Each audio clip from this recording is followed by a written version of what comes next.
I want to welcome everyone to the very first episode of a Pneuma Conversation. Here we have a raw, authentic, and unfiltered conversation with spiritual teachers, leaders, coaches, and healers. Get to know who we truly are beyond the polished world of interviews, social media, and podcasts. We're not perfect. We struggle too.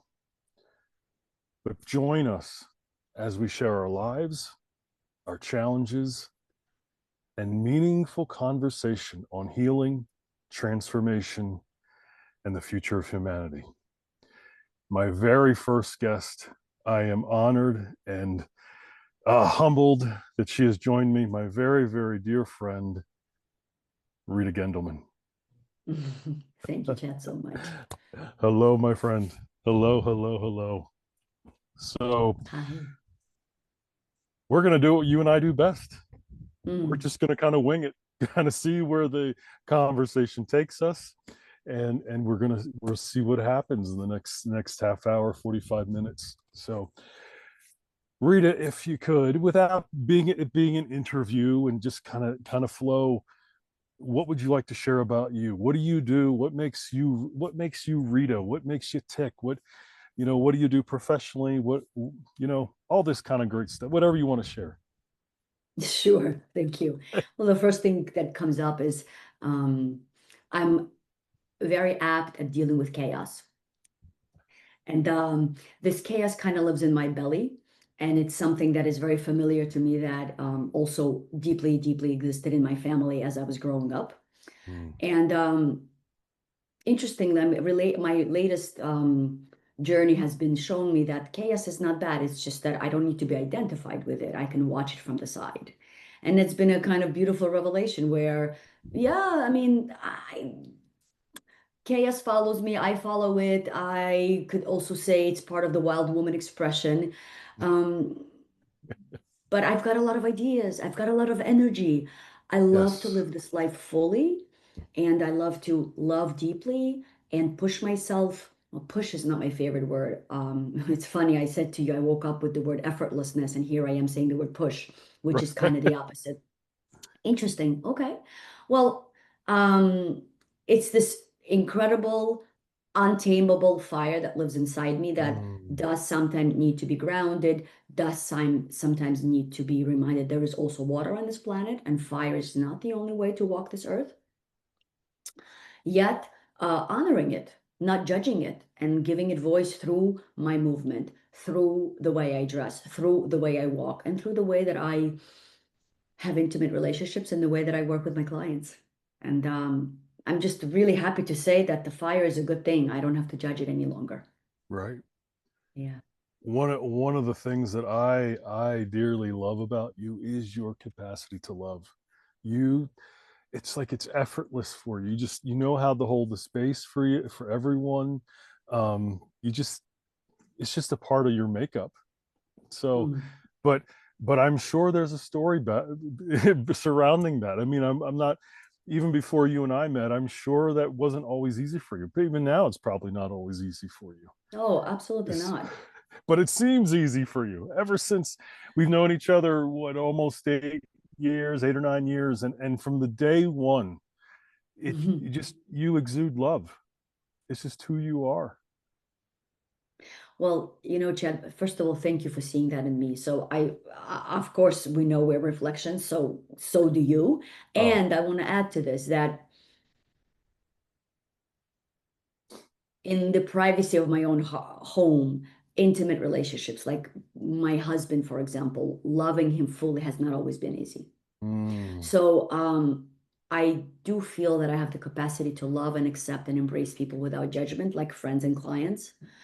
But when it comes to me personally, when it comes to intimate relationships, I have to admit that I struggle. I struggle. yeah, I do. I do too. I Yeah. You and I've just talked recently about that Yes. for for both of our lives, and I people may be familiar with a recent TikTok video I posted just on that very topic, Mm. and so I had to, and I'm sure you also know these lessons, or you come to these lessons where when you let go of the triggers, when you let go of Mm, all the judgments, you're mm, able to see what you're bringing to the table. That is yes, not for sure. healthy. Healthy and unhealthy.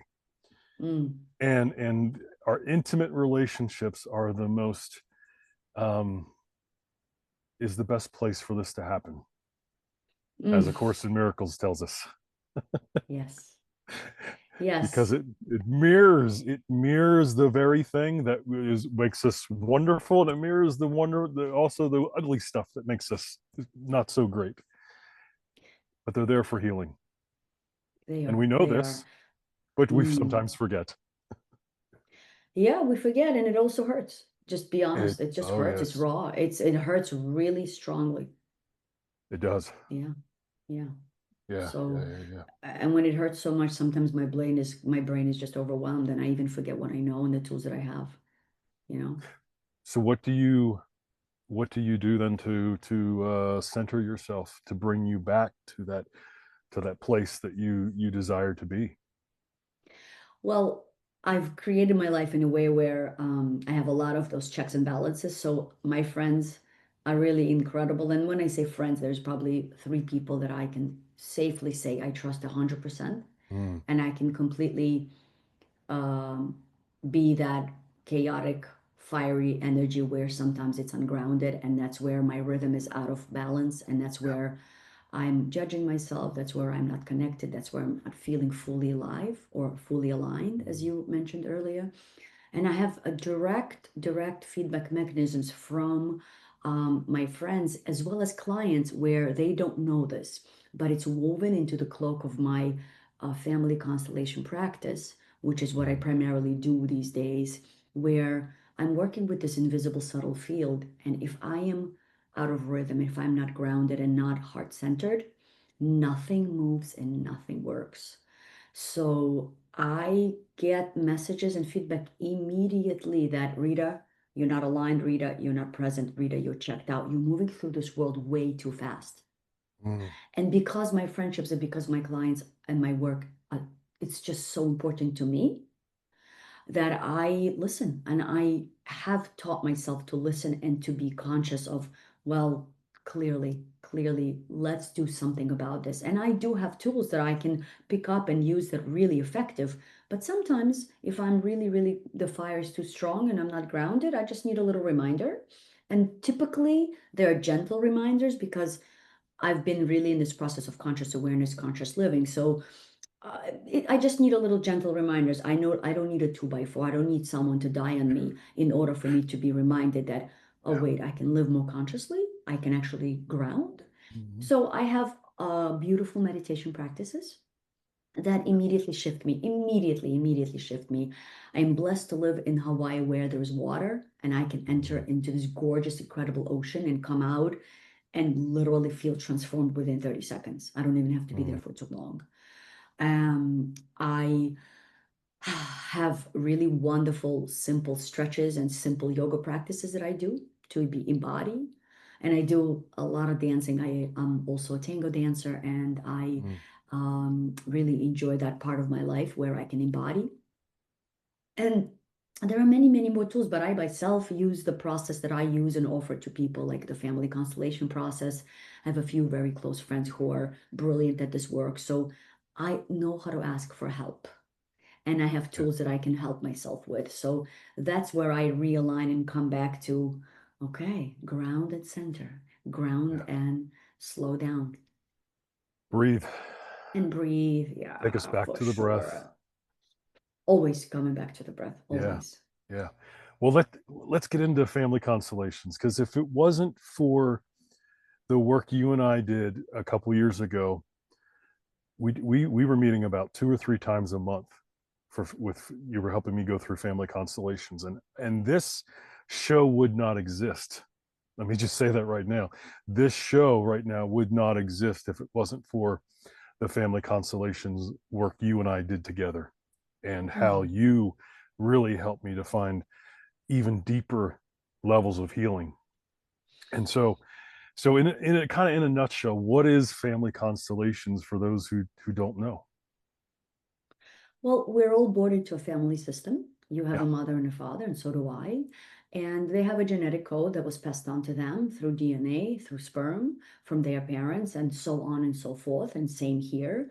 And this physical reality, we come in with this body, and we have this memories within ourselves through the genetic code that live in us, and they become activated through the physical environment that we are a part of. So mostly when we meet people and through relationships, certain memories become activated and remind us of some kind of a discomfort or pain or some kind of an unresolved challenge that lived in a prior generation before us. And we all come from wars, genocide on a collective level, and massive rape and colonialism and oppression. And Mhm. also on an individual level, we all have our own challenges with our parents. None of our parents are perfect. They bring their own trauma into parenting. So ability to be seen or be, is sometimes difficult for us. And parents project their own stuff onto us. And we try to please our parents. And we are doing that because our survival depends on them. And we take on their stuff. And we take on their stuff and our challenges with health, challenges with relationships, challenges with money, challenges with purpose of life, spirituality.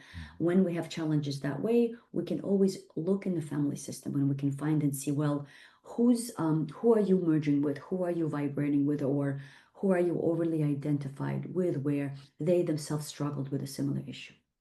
And we look at C to C to honor that family member because most likely they were probably they didn't have the resources they need to really deal with their life. And we honor that human. We honor, we Yeah. say, we see you, you belong to this family just like I do. Yet to honor you, I'm going to fully live my life. I don't have to repeat the trauma that you lived. You already lived it for me.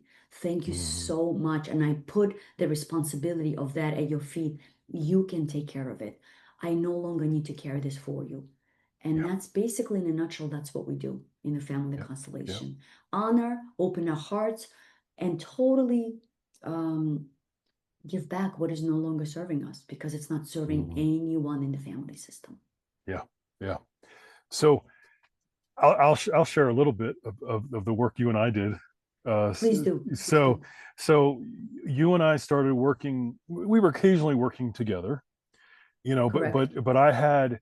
I had just experienced the near death experience Mm, prior to us really delving into it. A couple times a month, and I was not living my purpose, and I didn't mm, know how to live my purpose. I didn't know where I felt. I just felt stuck.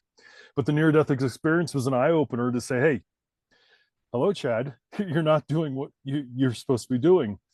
But I didn't know where to go, didn't know how to do it. And my my intuition told me, reach out to my friend Rita. mm, And we went through probably 6 months of mm, really, it was at least 6 months of in-depth between restoring my family line, healing the previous family line, and then also healing what needed to be healed within me in order to get me to mhm, this point. And you gave me a challenge toward close towards the end of when we kind of stopped working together. There was a challenge you gave me. People need to know who you are. You can't be afraid. You've got to put yourself out there. And your challenge was just pick three spiritual leaders or spiritual teachers on YouTube and reach out to them, introduce who you are. Doesn't matter what the outcome is, just do it. Well, not only did I do three, I actually ended up reaching out to over 200 people at that time. Oh, I had no And idea. and then I got an interview. I ended up getting an interview, which I was really remember. cool. And since then I've that fear of reaching out, putting myself out, well, letting people know who I am, that fear is still there, but I'm not engaged in it anymore. Hmm. Every time I feel fear, I ask, why am I feeling fear? And then I ask, what do I need to do to challenge this fear? Because I don't need to live in the fear anymore. And so I am really putting myself out there now as a big, You as certainly are. because of the work you and I did together, which was so beautiful. Um, Mm. is there any in those months that we worked together, is there any one thing or something that really sticks out to you, um, with me, or just in general, the energy of the work we did together? Two themes come up that are Okay. related, but also very much individual. The first theme is who you believe you are as a man, and how can you serve Mm, humanity as a man, and how do you show up for a woman. yes. Yes. So that's something that is personally very dear to my heart, and I really Mhm. love to see that in you because you have such an incredible awareness of vulnerability around that topic that I really enjoyed your openness about it, and I would love to delve into it a little more, but We I will just get wanted there. to kind Yep. of define the theme. And the Yes. other theme, Yes. which was very strong for you, and also I learned a lot with it through you, is your relationship to spirituality. Because Mm, my understanding, and of course, Chad, let me know if I'm getting this wrong. My understanding is you came out of a deep, deep church, kind of like dogmatic experiences of church. And correct. thank you. And that could be extremely confusing because of the Bible, because the teaching of the Bible and Jesus Christ are so profound and they're so beautiful, yet Mhm. so misunderstood and Yes. so sometimes toxic through the way that the church has promulgated its message. That with you, you're literally probably the only human being on earth that I could say I really saw that disconnect of the like the evilness and the spirit, how they completely were in division and your heart was in division. Yes. And it was beautiful to watch you walk the path while guiding me because I don't know much about the church and never grew up with it, came from Ukraine as a communist country, Hmm. really full disconnect or not awareness of that. And seeing your process with it and coming around full circle and coming into this divine unity with it through this alignment of who you truly are, bringing yourself back home and now having your own direct experience with spirit without anyone else feeding you their perspective Hmm. and letting go of every single fear that lived inside of you. And Yes. it was profound to watch that. Profound. It was profound to experience it. So, um, but specifically, my soul and my body were separated, Exactly. is what you're Exactly. saying, and Exactly. we uncovered as to the reason why, and then the near death experience exposed that, the reason for that, Hmm. and we aligned it beautifully. And now Hmm. I feel my spirit and my body are one. But then I Yeah. also feel the separateness, like, because I'm not grounded here. I'm grounded in Hmm. spirit, but I'm grounded here when I need to be. And so, yeah, I was very deeply, uh, what's the word, molded by the church. But at the same time, I was having this whole separate spiritual experience that I didn't know how to put words to, didn't know how to understand. It was in contradiction to what I was being taught at church, and I never allowed it to come out. Every once in a while, I allowed it to come out. But going back to let's go back to, I don't remember your exact words, but me as a man, Yes. embodying my manness, because there was a lot of abuse in my family, um, just as in a lot of other families, and this is kind of the work you're doing lately. I think you shared with me, especially with women right now and the abuse that they have experienced. And so let's kind of bring this into this conversation in the last 10 minutes or so here. Oh, absolutely. Yeah. Well, whom, because I have my experience as a woman and my relationship Hmm. with men, and you have your experience as a man with relationship to a woman. Yes. Do you want to talk about yourself, or what would make more sense at this moment? I was also sexually abused by women, as you know, usually the man is the perpetrator. um but I have my own story with that. And so because of that, and it wasn't always sexual. You know, the abuse does not always have to be sexual. It can be Mm-hmm. emasculating, which so Correct. many times it is. And I was really emasculated by some females in my life. Mm, And that kept me stuck. That put me in fear. That made me feel that I wasn't good enough for women. And so mm, I just had all sorts of kinds of relationships with women that were not in alignment with my soul, with my purpose, because I felt so broken. mm, And um so this emasculation mm, that women can do to men, um it defined me. It it it told me when I could speak, when I was to be silent. Most of the time it was to be silent just for being a man. There were times that I was emasculated just for having a penis. Why? Why? It doesn't, and we're going to get into that, and we're going to introduce that in a moment. But at the same time I'm being emasculated, women are also, what's the word? Women aren't emasculated. What's the word for objectified. objective? Women are objectified. Hmm. And so, but out of being emasculated, I also objectified women Correct. because that's what I was being taught. It's what I was being Hmm. shown through being emasculated, if that makes Yes, sense at all. it And makes all the sense in the world. there is this dance, there is this cycle that's happening between men and women in that trauma, in that abuse, that we need to stop, and we need to become aware of it. Mm. Before I go into the next thing, is there something you want to add I to would that? love to add, yes, Yes, you go said ahead. something very, very important, and thank you so much for that transparency of you yourself feeling like you've been abused by women and emasculated, not necessarily physically, but in emotionally. Yes. And so I just want to share this to add to men's abuse.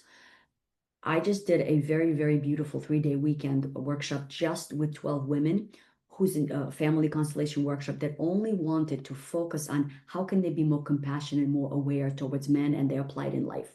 Because it's Mm-hmm. very easy for us women to judge men and to emasculate them, as you just mentioned. And what that weekend revealed, and it was so precious, where almost every constellation revealed that either their brothers, their fathers, their grandfathers were actually raped by other men and were Mm. in relationships with other men. And let's not be stereotypical, it's not only the church, it's really incest happens Yes. a lot in the Yes. family, Yes. and it has roots everywhere. And what I wanted to say that for me as a woman, becoming more conscious and aware that men do not ever talk about their molestations or rape, but it is rampant. And that's where the disconnect, the self hatred, the emasculation begins for the child or for the one that was being molested.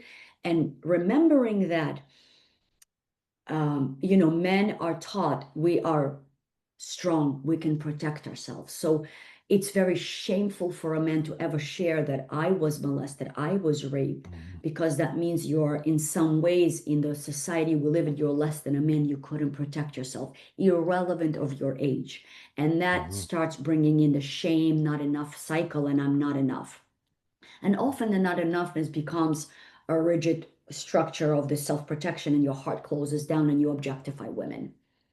Yes. Simply put, but that's the mechanism. And I just want to speak to this because I, as a woman, Yes. have developed so much more compassion after that workshop because I kind of sort of knew, but I really am much more on the women are the one that are getting hurt. Women are the one that are getting raped. Mm-hmm.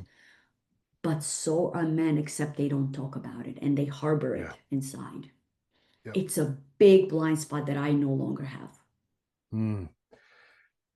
Well, it was because of our friendship, um, and the work we did together, that you helped me find the courage to talk about it. I was physically, sexually abused by a woman, by a babysitter, but my experience was more in more of the verbal abuse. and the put downs and the shaming. So I know that I also contributed to abusing women in some way, shape, or form. Um, and I own that. I don't know it specifically, but I know it intuitively. It was Mm. never a conscious thought, because what is that expression? Hurt people hurt people. Mm-hmm. Most of the time, it happens unconsciously. At the same time, Mm-hmm. healing people heal people. Mm. It works both ways. And so, when I had not resolved Yeah. my trauma, I was hurting people. Again, sometimes, most of the time, unintentionally, but there were times it was intentional, especially if I Mm-hmm. felt anger towards the situation. Mm. But what I want to bring out is that hurting people hurt people, and that is, I think it's very important to understand, because there's never just a victim and a perpetrator involved. That that is a cycle, and both of those, what I have learned through my healing process, what I've learned through our conversations and through talking with other people, that is a dance that goes back and forth until that trauma and Mm-hmm. that bond is healed. And this brings me to one of the things, brings me to the point of this entire conversation. What I want to introduce now is Rita and I are going to be doing a 3-part series on healing the masculine and the feminine bond. We are going to make that available on both of our websites and through our social media. But this is so dear to both of our hearts. So this is very important, not just for us, but in humanity as a whole, and for humanity to be able to move forward as a collective, as one. We need to heal this bond. Desperately need to heal the bond, and we need to stop pointing the fingers, Mm. because it's not just the men, it's not just the women, Mm. it's all of us. We've all have contributed to it in one form or another. Absolutely. So be looking for that. It's going to be a 3-part series, because it is so heavily involved, and there's so much to it, that it in order to do it service, in order to bring justice to it and healing to it, we had to break it down into three parts, because it's bigger than a 1 hour conversation. For sure. So we will delve into the history of it, what I intuitively think is the history of it. We will we will then get into, kind of talk a little bit more about our individual stories of abuse, Mm-hmm. and that'll be part 2, and then part 3 is just how do we, let's heal that now. Let's bring it all together. So be on the lookout for that. Um, yeah. Absolutely, Anything Chad. else to that series that we're going to do? Well, you laid it out beautifully, and I'm just, I'm listening to you, I feel like this incredible warmth inside of me. I'm inspired. I'm looking forward, and it just feels like this is such a purposeful conversation and so needed. Absolutely. Absolutely. Before we end our very first Pneuma conversation, is there anything else you'd like to add? Anything else you'd like to share, that wasn't, or that you feel guided to? I feel guided to say that we desperately protect our vulnerability, and that's where we really misalign or disconnect. And you're an incredible example of showing vulnerability as a man, and I feel that I can do the same. I've learned how to really truly be vulnerable, and I invite everyone to just take a deep breath and go on this journey with us with that tenderness in your heart. Allow it to show up. Tenderness in your heart is going to Yes, guide you. It's not something absolutely. to shut down. It's not something to push out. It's that beach ball that you keep pushing down, and then you are depleted of life force because you're so pushing it down. I invite everyone to really bring their tender hearts to this conversation. Absolutely. Absolutely. One of my sayings is humility plus vulnerability equals authenticity, and Mm, all that equals courage. well said. Mm, You can still have fear with courage, but yeah. as long as you have the courage to say, you know what, I screw up too. I make mistakes. I'll amend when I need to amend. Um, and this is not the Chad show. So Rita is not here trying to blow me up. She's saying all this out of our friendship and the experiences we've had together. And she knows that I do my best to live this way. Mm, And I and she also knows all of the struggles that I've had to go through in order to uncover more vulnerability, to uncover more authenticity, because it is not easy. It is not easy, but it gets easier. it does. It does. I agree. So, Mm, Rita, thank you so much for this conversation. Thank you for being my first guest, but you're not really a guest. But you know what I'm saying. You just I do. I do. This feels it, wonderful and natural, and I'm super delighted to be here with you, honestly. Thanks for the yes, invitation. Thanks for setting up the of structure for it course, and of having the course. vision. Thank you, thank you, thank you all for joining us, and we'll look forward to seeing you in the next conversation.